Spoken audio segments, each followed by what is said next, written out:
সাফ ফুটসালে চ্যাম্পিয়ন হওয়ায় বোনাস পাচ্ছেন সাবিনারা।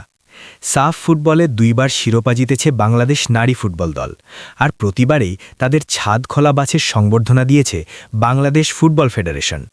এবার সাফ ফুটসালের শিরোপা জিতেও একই সংবর্ধনা পেয়েছেন সাবিনা মাসুরা। পাশাপাশি সেখানে অর্থ পুরস্কারের আশ্বাস মিলেছে।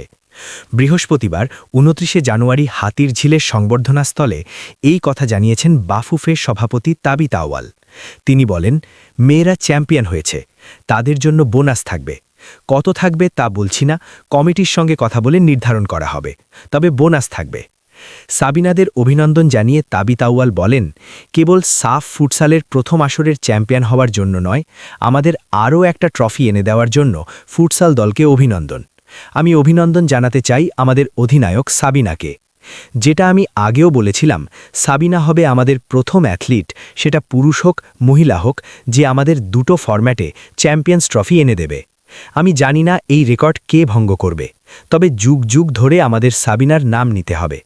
ধন্যবাদ ও অভিনন্দন সাবিনাকে।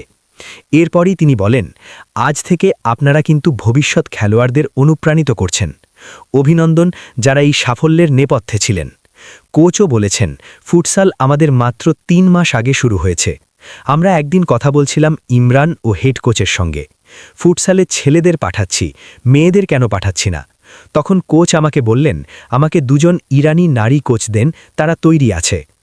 সবাইকে ধন্যবাদ জানিয়ে তাবিতা আউয়াল বলেন, কিছুদিন আগে আমি স্যার উইলসন স্কুলে ছিলাম, যেখানে আমার সঙ্গে সুমাইয়াও ছিল একটা প্রোগ্রামে। আমি ওর সঙ্গে কথা বললাম, আমরা সাফ ফুটসালে খেলব কি খেলব না এ নিয়ে। ও বলল, আমাদের সুযোগ দেন, আমরা খেলব, আমরা জিতব। তিনি আরও বলেন, সুমাইয়া, ইমরান, হেড কোচের কথার কারণে আমি বললাম, ঠিক আছে, চেষ্টা করা যাক। একটা দল হয়ে ওঠার জন্য ধন্যবাদ, চ্যাম্পিয়ন হওয়ার জন্য ধন্যবাদ।